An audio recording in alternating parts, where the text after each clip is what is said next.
Alrighty, folks, ZiggyD here. Let's talk about revamped content now. In particular, I want to talk about Archnemesis because that's been a point of consternation for me. I enjoyed last league a lot less because of Archnemesis. I feel like it's weird because PoE is in like the best state it's been in a very long time.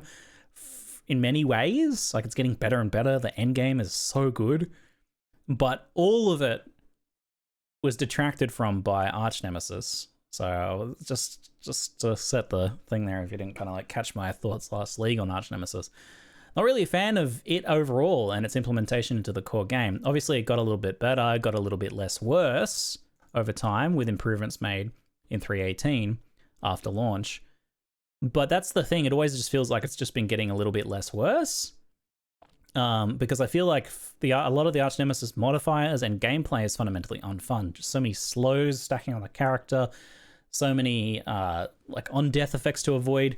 And I actually loved that Chris and ZiggyD here posted this clip in the official announcement video because this is very real Path of Exile. That is the Path of Exile I know, right? Like that right there is Path of Exile.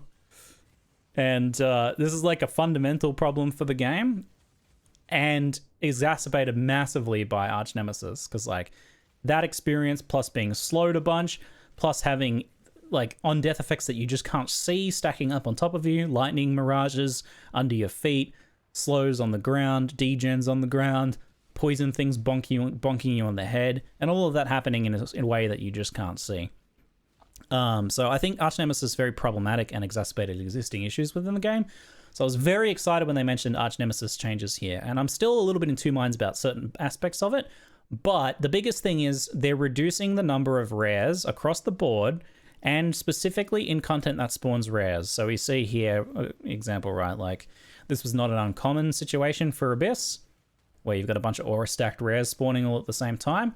And now we've got an Abyss here with just a singular rare monster. It's a hard fight. They fight the monster. It takes a little bit to kill them. They're a bit dangerous. They're having to back off. But it's just one of them. It's just one of them. Now, we're still going to get situations. So there's two here. But was that a mirage of the other one? Or was that a second one? It died pretty quickly. I'm not really sure about that situation. So there's like one or two compared to, 4 or 5. Now, there's still going to be situations where you're like fighting a rare from the Abyss and it's a beyond map. So there's a beyond rare and there's a map rare from the map. And then like, I don't know, you're in the boss arena.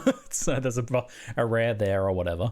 And some extra rare chases you over. So there's still going to be situations where there's going to be a bit much going on overall. But those situations will be like 4 rares instead of 10 probably. And they should be happening less frequently. So I'm very excited about this change because not only does it make Archnemesis less bad in a very significant way, so that's very good, but it also makes the fundamental issue of Path of Exile's gameplay that's been becoming more and more problematic of just too much stuff happening too quickly. I can't see anything that's going on. There's so much spam. There's no gameplay at a certain point when things are happening too fast. It's either your build is, tanky and sustainy enough or high damage enough that you would kill everything before they become a problem, or that you can just kind of tank through the problems. So it can, it takes away gameplay. It takes away gameplay. So this looks like gameplay is coming back to us, and that's good. And even like the concept of Archnemesis, I like having tougher rare monsters that you have to actually engage with. That's actually a concept I like. So maybe this gets Archnemesis there. My concern and my reservation is still that a lot of the actual specific mechanics in Archnemesis and combos of those are still a bit unfun.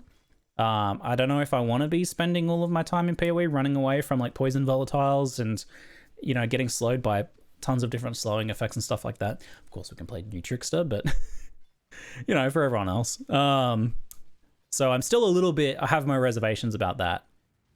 So it might be the case that like Archnemesis's specific mods are still not very fun, but its implementation into the game now with this seems really good. So it's a weird kind of like double-edged thing here where you could have like a system with not very fun specifics that is implemented in an excellent way. That's kind of what it looks like now. So the other aspect of this is that like there's a lot less rares. You have a bit more of an engaging fight with them. The specific rares are much harder. But the other big part is the reward. So that was the other thing that was missing. Like, we played Archnemesis, right? And we had tons of rewards, and that took away a lot of the sting of like the fact that these things were a bit rough. Plus, you were able to choose when you're engaging with the Archnemesis monsters anyway. But now we've actually got rewards based on the Archnemesis modifiers and scaled up in general. So this part here is talking about how like the Katava Touch makes them upgrade a tier, so they go from rare to unique, and then the Entangler makes them turn into jewels, so you get unique jewels. Very cool, love that. So we'll get things, we'll kill rares where they're either just dropping more stuff or they're dropping specific things. And that is actually very exciting, I think. Moment-to-moment gameplay, like reward feel, is going to feel a lot better when you take down a Archnemesis that gave you a bit of grief and they drop some cool stuff instead of just nothing. So obviously that's a huge deal. So again, it feels like maybe I won't love Archnemesis, maybe never, but I feel like I might love the implementation of something that I don't love. So it's kind of a weird balance of things, but it could work out. That could work out.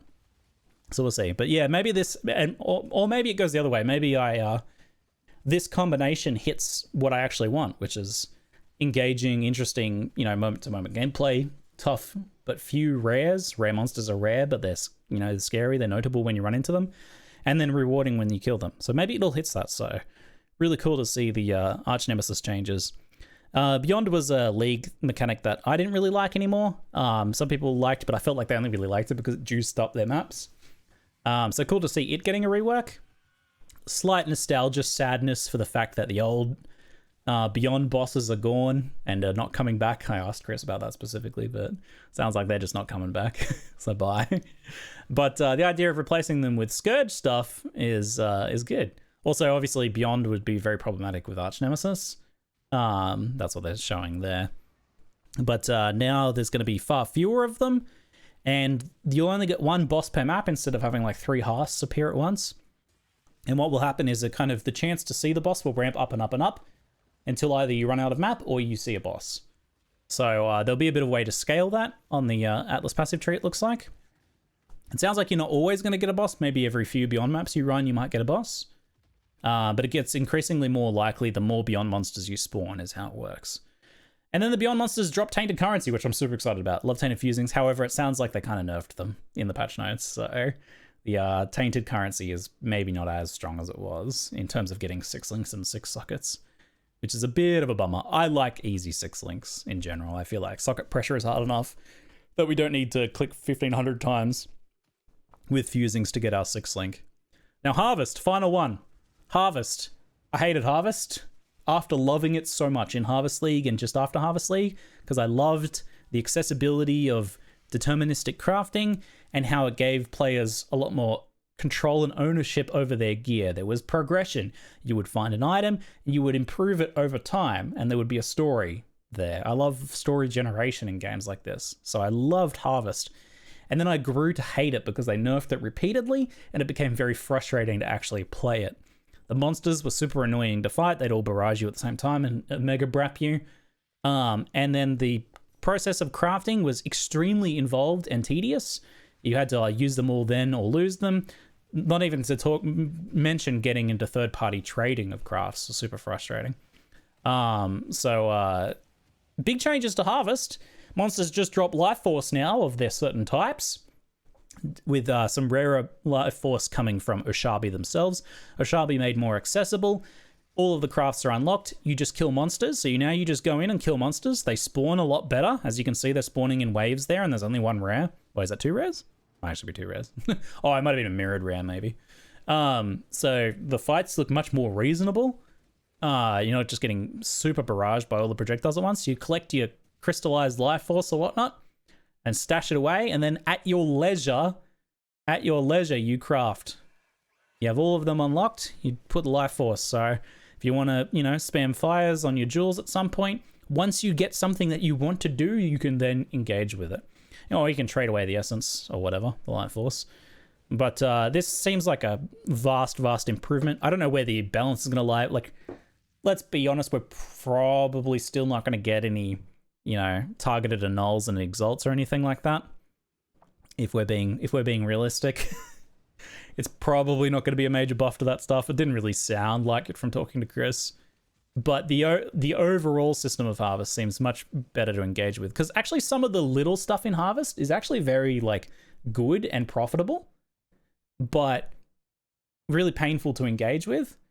If you actually like put the effort in, and it was a lot of effort to have like some stash tabs dedicated to having certain items that you would use like life reforges on, or fire reforges, or chaos reforges, and you'd actually use them, that could be very profitable and very worthwhile. It was just really frustrating and painful and kind of annoying to do. Plus, you would have to like think ahead, plan, make sure you have all the items banked there. It took a lot of work. Some players did it and really enjoyed it and did really well off of it, but I think a lot of us just gave up. I just blocked it on my list, right? It's too annoying to deal with. It all added up to just being like, I don't even want to think about Harvest anymore. Ew, Harvest. So now actually it seems much nicer to potentially engage with that. So big Harvest improvement there. Yeah, I don't expect that this is like a return of strong, powerful, deterministic crafting, but making Harvest like its own system that feels worthwhile to engage with, maybe. So big improvements there. But anyway, that's my thoughts on the Archnemesis Beyond and Harvest changes. Pretty good stuff overall. It's contributed a lot to the fact that today's reveals are like just a lot of good stuff going on. A good league shown off, and then some big improvements to old leagues, reworks to old leagues. If we see them doing this more like for the next couple of expansions, we're going to have like a really nice game overall. Very cool to see.